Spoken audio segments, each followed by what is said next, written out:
शांति 20 दिसंबर 2023। बाबा के महावाक्य। मीठे बच्चे, अपनी रॉयल चलन से सेवा करनी है।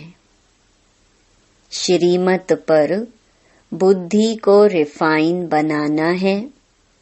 माताओं का रिगार्ड रखना है। प्रश्न: कौन सा कर्तव्य एक बाप का है, किसी मनुष्य का नहीं? उत्तर: सारे विश्व में पीस स्थापन करना यह कर्तव्य बाप का है। मनुष्य भल कितनी भी कॉन्फ्रेंस आदि करते रहें, पीस हो नहीं सकती। शांति का सागर बाप जब बच्चों से पवित्रता की प्रतिज्ञा कराते हैं, तब पीस स्थापन होती है। पवित्र दुनिया में ही शांति है। तुम बच्चे यह बात सबको बड़ी युक्ति से और भभके से समझाओ, तब बाप का नाम बाला हो। गीत: मैं एक नन्हा सा बच्चा हूँ। ओम शांति। यह गीत तो भक्ति मार्ग का गाया हुआ है, क्योंकि एक तरफ भक्ति का प्रभाव है, दूसरे तरफ अब ज्ञान का प्रभाव है। भक्ति और ज्ञान में रात दिन का फर्क है। कौन सा फर्क है? यह तो बहुत सहज है। भक्ति है रात और ज्ञान है दिन। भक्ति में है दुख। जब भक्त दुखी होते हैं तो भगवान को पुकारते हैं। फिर भगवान को आना पड़ता है दुखियों का दुख दूर करने। फिर बाप से पूछा जाता है, ड्रामा में क्या कोई भूल है? बाप कहते हैं, हाँ, बड़ी भूल है, जो तुम मुझे भूल जाते हो। कौन भुलाते हैं? माया, रावण। बाप बैठ समझाते हैं, बच्चे, यह खेल बना हुआ है। स्वर्ग और नर्क होता तो भारत में ही है। भारत में ही कोई मरता है तो कहते हैं वैकुंठ वासी हुआ। यह तो जानते नहीं कि स्वर्ग अथवा वैकुंठ कब होता है। जब स्वर्ग होता है तो मनुष्य पुनर्जन्म जरूर स्वर्ग में ही लेंगे। अभी तो है ही नर्क, तो पुनर्जन्म भी जरूर नर्क में ही लेंगे, जब तक स्वर्ग की स्थापना हो। मनुष्य यह बातें नहीं जानते हैं। एक है ईश्वरीय अथवा राम संप्रदाय, दूसरा है रावण संप्रदाय। सत्युग त्रेता में है राम संप्रदाय, उनको कोई दुख नहीं है। अशोक वाटिका में रहते हैं। फिर आधा कल्प बाद रावण राज्य शुरू होता है। अब बाप फिर से आदि सनातन देवी देवता धर्म स्थापन करते हैं। वह है सबसे सर्वोत्तम धर्म। धर्म तो सब है ना। धर्मों की कॉन्फ्रेंस होती है। भारत में अनेक धर्म वाले आते हैं, कॉन्फ्रेंस करते हैं। अब जो भारतवासी धर्म को मानने वाले ही नहीं, वह कॉन्फ्रेंस क्या करेंगे? वास्तव में भारत का प्राचीन धर्म तो है ही आदि सनातन देवी देवता धर्म। हिंदू धर्म तो है नहीं। सबसे ऊंच है देवी देवता धर्म। अब कायदा कहता है सबसे ऊंच ते ऊंच धर्म वाले को गद्दी पर बिठाना चाहिए। सबसे आगे किसको बिठाएं, इस पर भी कभी उन्हों का झगड़ा लग पड़ता है। जैसे एक बार कुंभ के मेले में झगड़ा हो गया था। वह कहे पहले हमारी सवारी चले, वह कहे पहले हमारी, लड़ पड़े थे। तो अब इस कॉन्फ्रेंस में बच्चों को यह समझाना है कि ऊंच ते ऊंच कौन सा धर्म है। वह तो जानते नहीं। बाप कहते हैं आदि सनातन है ही देवी देवता धर्म, जो अब प्रायलोप हो गया है और अपने को हिंदू कहलाने लग पड़े हैं। अब चीन में रहने वाले अपना धर्म चीन तो नहीं कहेंगे। वो लोग तो जिसको नामी ग्रामी देखते हैं उनको मुख्य करके बिठा देते हैं। कायदे अनुसार कॉन्फ्रेंस में बहुत तो आ नहीं सकते।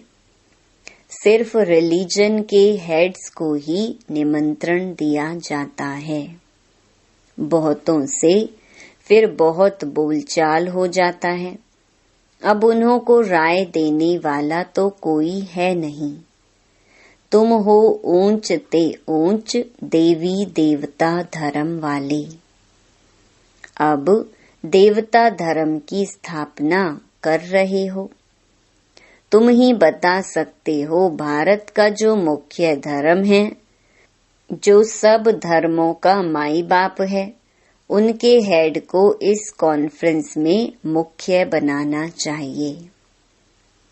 गद्दी नशीन उनको करना चाहिए, बाकी तो सब हैं उनके नीचे। तो मुख्य बच्चे जो हैं उनकी बुद्धि चलनी चाहिए।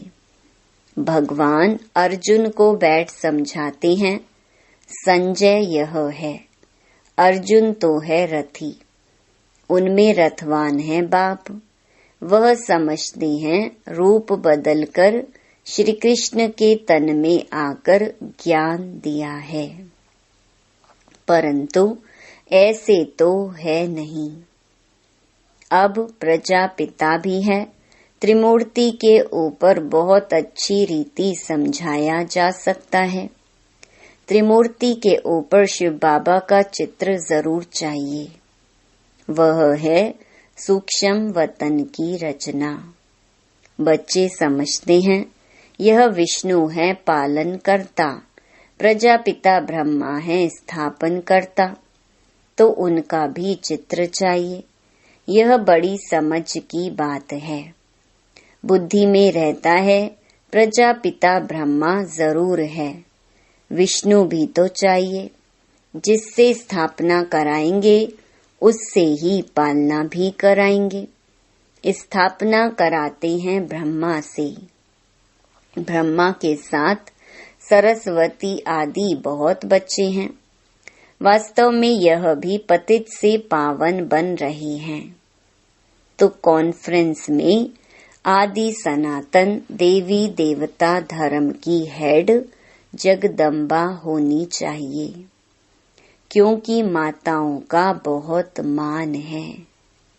जगत अम्बा का मेला बड़ा भारी लगता है।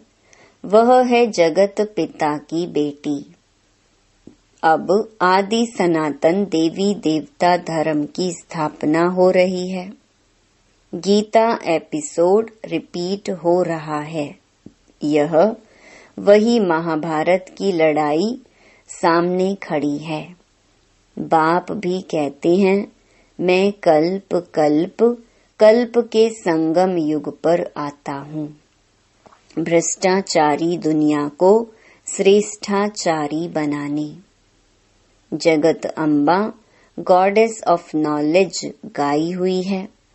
उनके साथ ज्ञान गंगाएं भी हैं।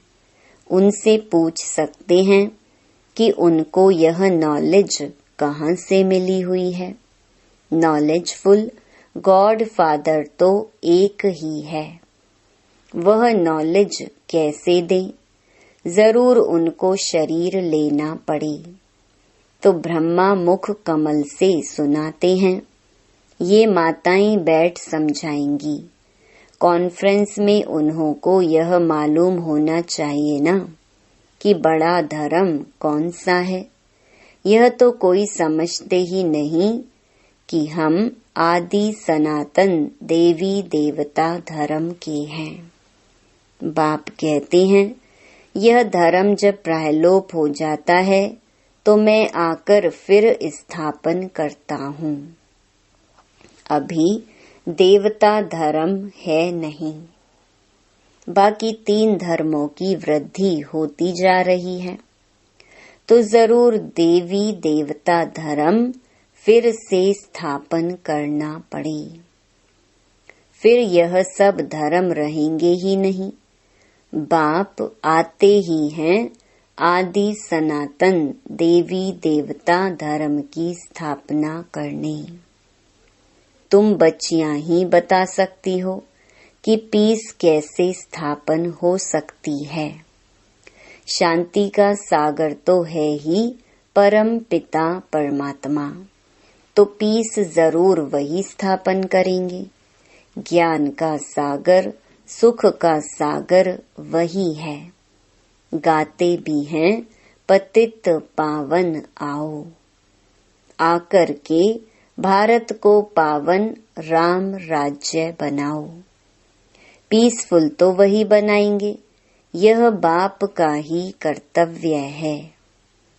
तुम उनकी मत पर चलने से श्रेष्ठ पद पाते हो।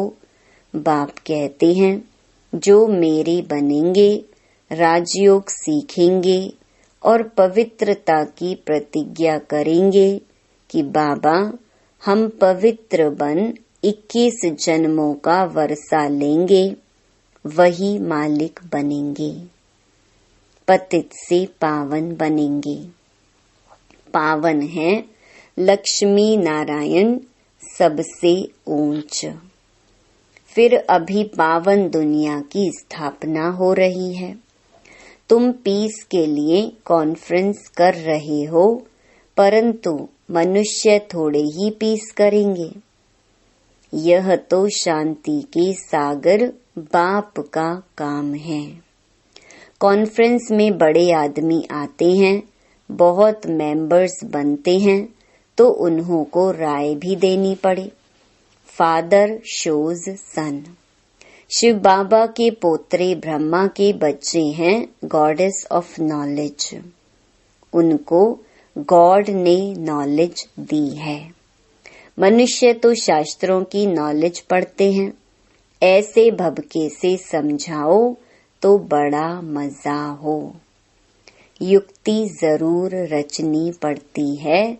एक तरफ उन्हों की कॉन्फ्रेंस हो और दूसरे तरफ फिर तुम्हारी भी भबके से कॉन्फ्रेंस हो। चित्र भी क्लियर हैं जिनसे झट समझ जाएंगे। उनका ऑक्यूपेशन अलग है, उनका अलग है। ऐसे थोड़े ही सब एक ही एक हैं। नहीं, सभी धर्मों का पार्ट अलग अलग है। कहते हैं रिलीजन इज माइट, परंतु सबसे ताकत वाला कौन? वही आकर के पहला नंबर देवी देवता धर्म की स्थापना करते हैं। यह तुम बच्चे ही जानते हो। दिन प्रतिदिन तुम बच्चों को पॉइंट्स मिलती रहती हैं। समझाने की पावर भी है। योगी की पावर अच्छी होगी। बाबा कहते ज्ञानी तो आत्मा ही मुझे प्रिय है। ऐसे नहीं कि योगी प्रिय नहीं है। जो ज्ञानी होंगे वह योगी भी जरूर होंगे। योग परमपिता परमात्मा के साथ रखते हैं। योग बिगर धारणा नहीं होगी। जिनका योग नहीं है तो धारणा भी नहीं है, क्योंकि देह अभिमान बहुत है। बाप तो समझाते हैं आसुरी बुद्धि को दैवी बुद्धि बनाना है। पत्थर बुद्धि को पारस बुद्धि बनाने वाला बाप ईश्वर है। रावण आकर के पत्थर बुद्धि बनाते हैं, उन्हों का नाम ही है आसुरी संप्रदाय। देवताओं के आगे कहते हैं, हमारे में कोई गुण नहीं, हम कामी कपटी हैं। तुम माताएं अच्छी रीति समझा सकती हो, मुरली चलाने का इतना हौसला चाहिए। बड़ी बड़ी सभाओं में ऐसी ऐसी बातें करनी पड़े। मम्मा है गॉडेस ऑफ नॉलेज। ब्रह्मा को कभी गॉड ऑफ नॉलेज नहीं कहा जाता है, सरस्वती का नाम गाया हुआ है। जिसका जो नाम है वही रखते हैं। माताओं का नाम बाला करना है। कई गोपों को बहुत देह अभिमान है, समझते हैं हम Brahma Kumar God of knowledge नहीं है क्या? अरे खुद ब्रह्मा ही अपने को गॉड ऑफ नॉलेज नहीं कहते। माताओं का बहुत रिगार्ड रखना पड़े। यह माताएं ही जीवन पलटाने वाली हैं, मनुष्य से देवता बनाने वाली हैं। माताएं भी हैं, कन्याएं भी हैं। अधर कुमारी का राज तो कोई समझते नहीं है। भल शादी की हुई है तो भी ब्रह्मा कुमारियां हैं। यह बड़ी वंडरफुल बातें हैं। जिन्हों को बाप से वर्षा लेना है वह समझते हैं, बाकी जिनकी तकदीर में नहीं है वह क्या समझेंगे। नंबरवार दर्जे जरूर हैं। वहाँ भी कोई दास दासियां होंगे, कोई प्रजा होंगे। प्रजा भी चाहिए। मनुष्य सृष्टि वृद्धि को पाती रहेगी तो प्रजा भी वृद्धि को पाती रहेगी। तो ऐसी ऐसी कॉन्फ्रेंस जो होती हैं, उसके लिए जो अपने को मुख्य समझते हैं उनको तैयार रहना चाहिए। जिनमें ज्ञान नहीं है वह जैसे छोटे ठहरे। इतनी बुद्धि नहीं। देखने में भल बड़े हैं परंतु बुद्धि नहीं है, वह छोटे हैं। कोई कोई की बुद्धि बड़ी अच्छी है, सारा मदार बुद्धि पर है। छोटे छोटे भी तीखे चले जाते हैं। कोई की समझाने में बड़ा मिठास होता है, बातचीत बड़ी रॉयल करते हैं। समझेंगे यह रिफाइन बच्चे हैं। चलन से भी शो होता है ना। बच्चों की चलन बहुत रॉयल होनी चाहिए। कोई अनरॉयल काम नहीं करना चाहिए। नाम बदनाम करने वाले ऊंच पद पा नहीं सकते। शिव बाबा का नाम बदनाम करते हैं तो बाप का भी हक है समझाने का। अच्छा, मीठे मीठे सिकिलधे बच्चों प्रति मात पिता बाप दादा का याद प्यार और गुड मॉर्निंग। रूहानी बाप की रूहानी बच्चों को नमस्ते। रात्रि क्लास। अब तुम बच्चे समझते हो कि हम जीव आत्माएं परम पिता परमात्मा के सम्मुख बैठे हैं। इसको ही मंगल मिलन कहा जाता है। गाया जाता है ना, मंगलम भगवान विष्णु। अभी मंगल है ना मिलन का। भगवान वर्षा देते हैं विष्णु कुल का, इसीलिए उनको मंगलम भगवान विष्णु कहा जाता है। जब बाप मिलते हैं जीव आत्माओं से, वह मिलन बड़ा सुंदर है। तुम भी समझते हो, अभी हम ईश्वरीय बच्चे बने हैं, ईश्वर से अपना वर्षा लेने लिए। बच्चे जानते हैं ईश्वर के वर्षे बाद दैवी वर्षा मिलता है, अर्थात स्वर्ग में पुनर्जन्म मिलता है। तो तुम बच्चों को खुशी का पारा चढ़ा रहना चाहिए। तुम जैसा खुश नसीब व सौभाग्यशाली तो कोई नहीं। दुनिया में सिवाय ब्राह्मण कुल के और कोई भी भाग्यशाली हो नहीं सकता। विष्णु कुल सेकंड नंबर में हो गया, वह दैवी गोद हो जाती, अभी ईश्वरीय गोद है। यह तो ऊंच ठहरे ना। देलवाड़ा मंदिर ईश्वरीय गोद का मंदिर है, जैसे अंबा के भी मंदिर हैं। वह इतना संगम युग का साक्षात्कार नहीं कराते हैं।